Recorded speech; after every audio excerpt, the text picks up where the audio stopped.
Hey everybody, Adam Savage and Norm Chin in the cave, trying not to make Star Trek puns about going boldly where no one has gone before. Oh my god, I can't. I'm looking forward to this for so long. I'm gonna peel behind the curtain and say that as we're filming this, you and I a week ago we were traveling the whole week. We're offsite, and this package from Tomy, their Enterprise, the motion picture, the Refit Enterprise, the 1/350th scale, arrived the Friday before we left. No, the Friday before we left. So we the whole week of, knowing it was there. Yeah. So we're getting it all out today. Like I said, this is the motion picture Enterprise. We first saw the prototype of this 18 months ago or so. Yeah. Chris from Tomy came with the prototype, which was like, it wasn't diecast. No. But we asked them, you can watch that video, we'll link to it, but like the challenge of going from the TV show Enterprise, which has its own challenges. They did the saucer separation. But the paint challenge of going from that airbrush look to the iridescent Aztec-ing of what was in the motion picture, and afterward, we didn't know if they could do it. It's where we learned that they do tampo printing for a lot of that stuff. The big and working with a lot of experts in the Star Trek model ship space, they found the paints and they built the tooling. This is one of the hardest models out there. Like the field of replica spaceships is 3 decades of people who've lost their shirts attempting to make this kind of object. Yeah, not only as a completed thing. This is not a kit. It's a finished model, which we'll get there real soon. But even just the kits, right? The Polar Lights kits is still like the standard, and there are some great model makers who do commissions all the time to turn the Polar Lights kit into something that looks like a filming miniature with all the lights and all. I didn't realize that. Oh, that's great. Yeah, it's a great business for an experienced model maker to do, but most people don't have that time or that money. And to remind folks, when they launched this as a limited time campaign, which we told you about, yeah, we did. It was $700 to receive this object. Yes. Okay, so I think we're gonna table it this way. Yep. You want to pull out? Okay, I will pull. You push. Yep. Okay. Holding. There we go. Excellent. Right. You want to do a slice around? I'm gonna get this out. Oh, okay. All right.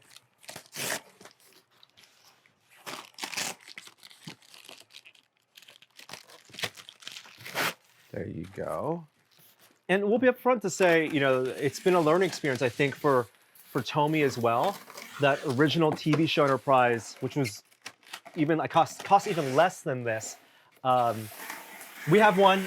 I think the paint job is beautiful. The lights are beautiful, but it requires batteries. It requires batteries in both the primary and secondary hull to turn on. And so we never have it lit up because it'll drain the battery and you can't display it with the battery in. And the design of that ship is harder to hide the seams, and so the screw covers were a little more visible. The stand was very present, right? And servicing prop collectors is difficult. These objects are hard to replicate by design.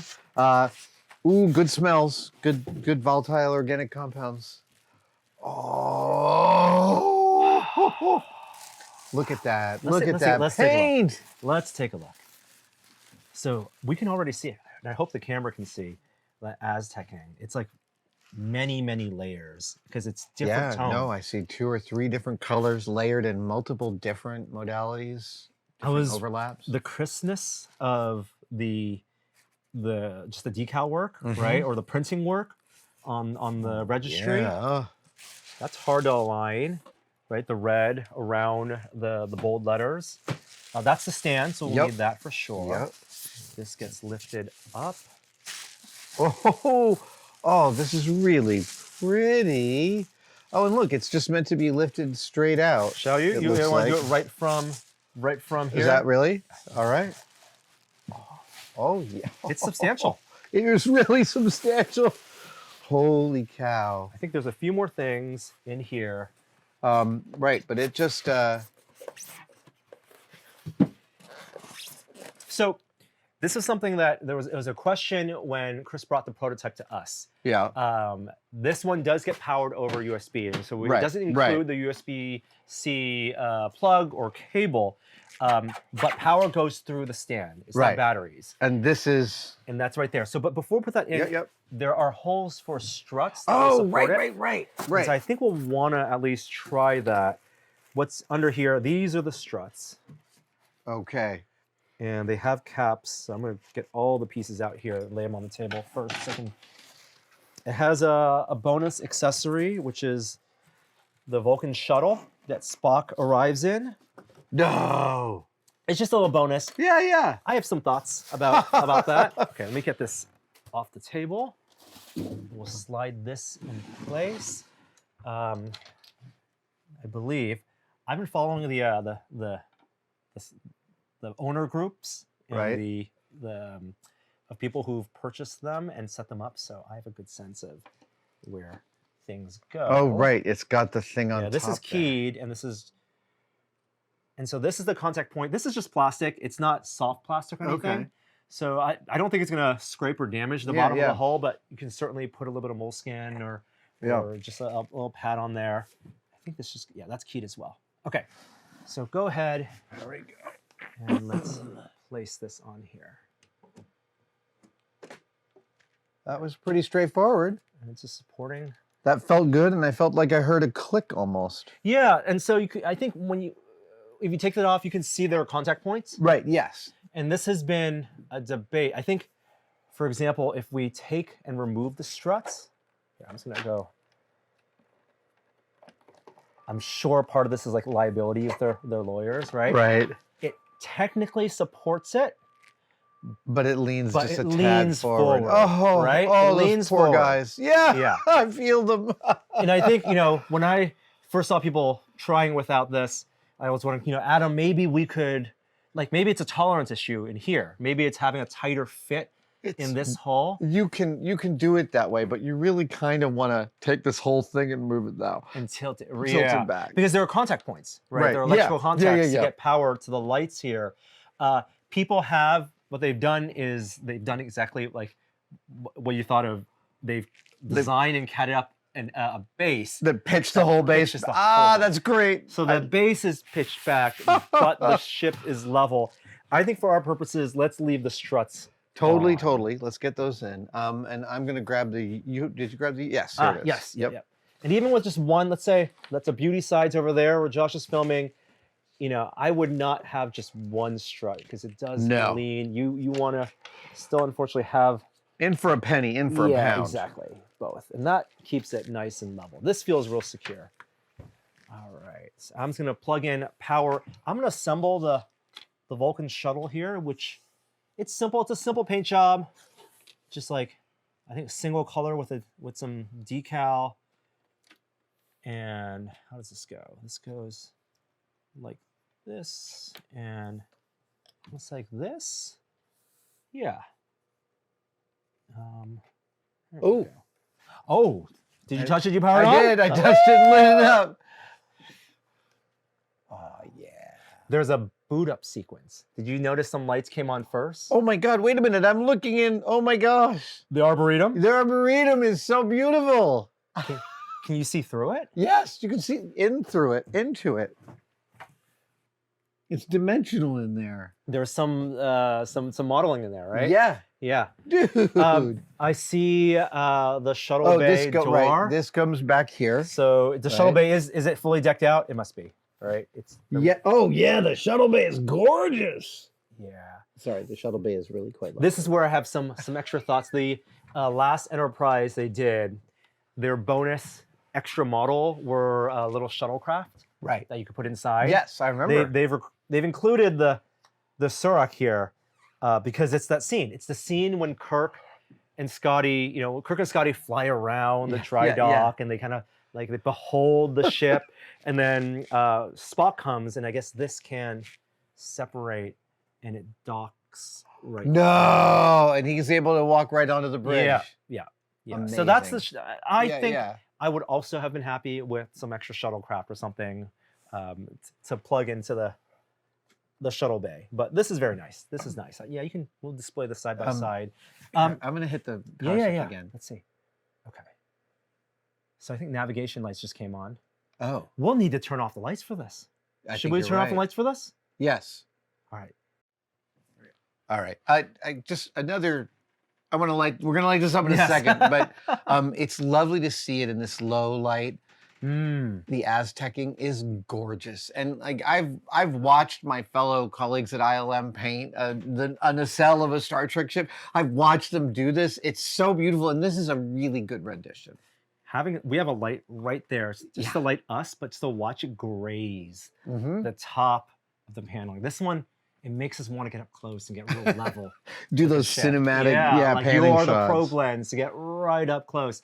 You were pointing out there's interior detail here. Inside there, and I don't even remember. Okay, we're gonna turn this on. Here we go. Let's see. There it goes. Oh, light up sequence. Yep. Bum, bum, bum, bum. Right, and now this comes up. Look at that. Okay, so what is this little room, Norm? I think that's the officers' lounge. Oh, okay. Like where they do the meetings. Gotcha. Yeah. Arboretum there, shuttle bay in the back. No, you don't look into the bridge in this one.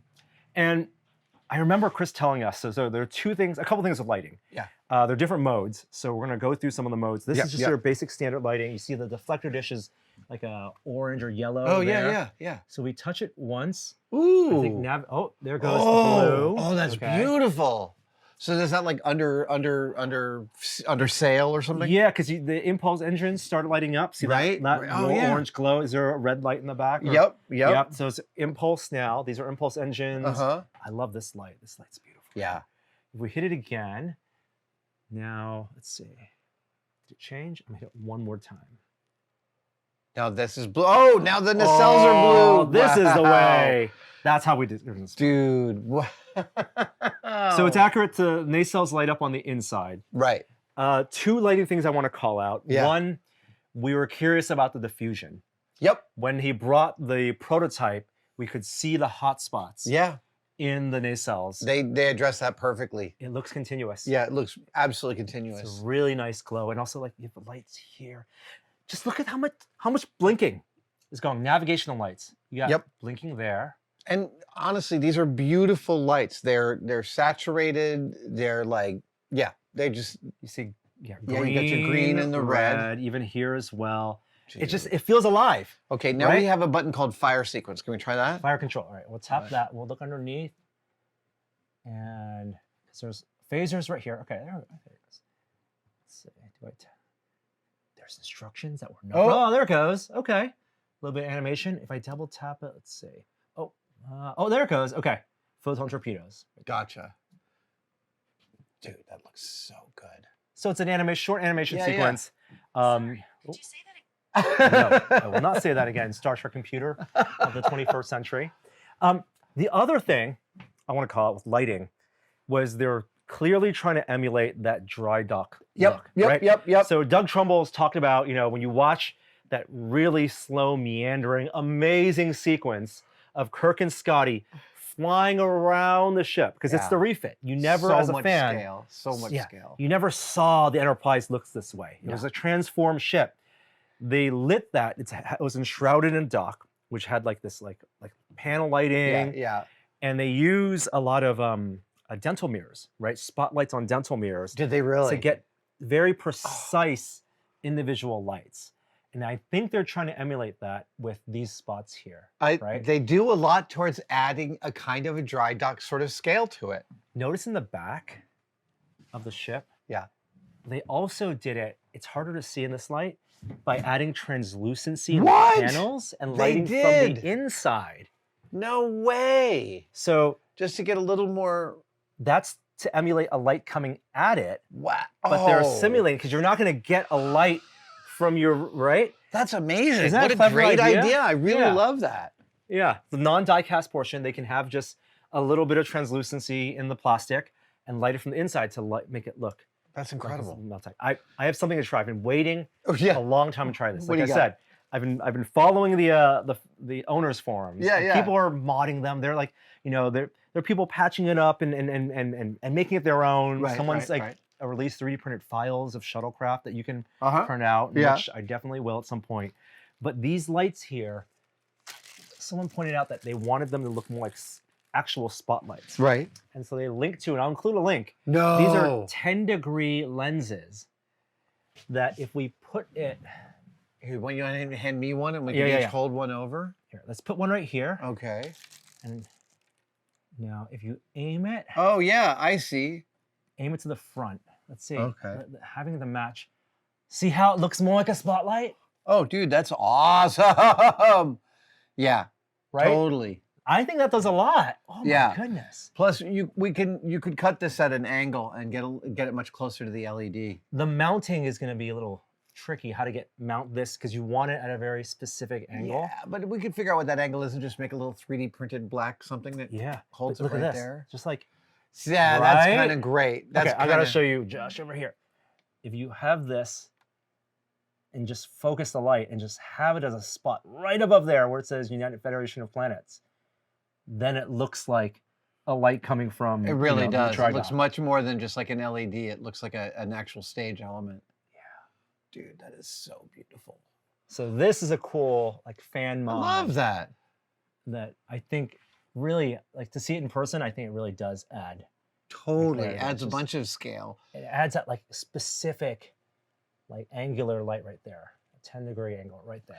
Dude, they had to Aztec every bloody surface of this thing. And as I'm looking at it, just the idea of how many notebooks were filled with this panel gets this treatment just exhausts me. That's an amazing.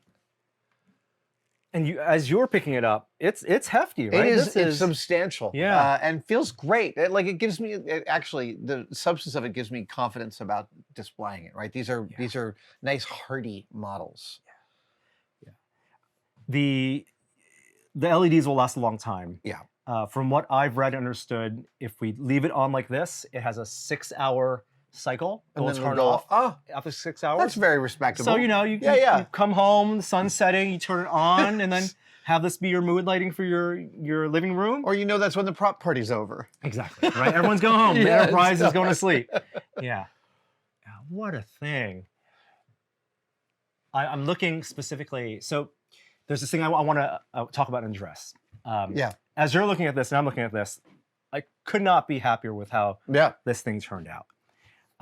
Some people who've received theirs have noticed light leaks under the saucer section, and I actually don't see any. It would be right here. Oh, that's where they've been seeing them? No, I don't see any there. This red navigational light. Yeah. And let me see in the front. I've seen pictures of it. I don't see, like, it would be visible, but none on this model. Okay. So good. But some people have been finding they get light leaks. And they've reached out to customer support, and it's been a whole thing where Tomy will take them back and we'll patch them up.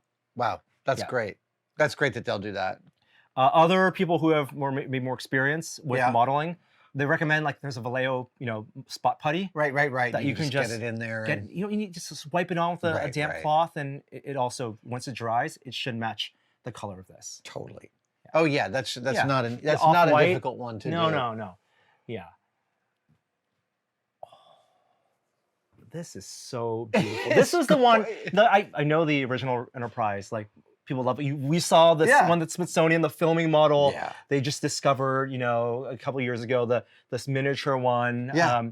But like the whole 80s, motion picture was 79? 79. Right? 79. Throughout the 80s, all 6 original Star Trek movies, this style was the style of the Enterprise and Enterprise A. Yeah. And I just love the Aztec here. This tells me a very specific era, not only of science fiction, but of Star Trek. It really is. And it's beautiful. The way it kicks light, the form of it, it's a gorgeous form.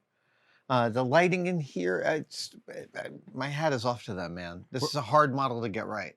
And we're doing a lot of... Yeah, we're doing a lot of this. Because it's really fun to do that. We're doing a lot of that. Honestly, the crispness of the decals is so impressive. Yeah, the printing, right. It's absolute, right. Yeah. It's probably tempo printed, right? Yeah. It's real fine text. Yeah, super fine. It's so beautiful. I know. It's so beautiful.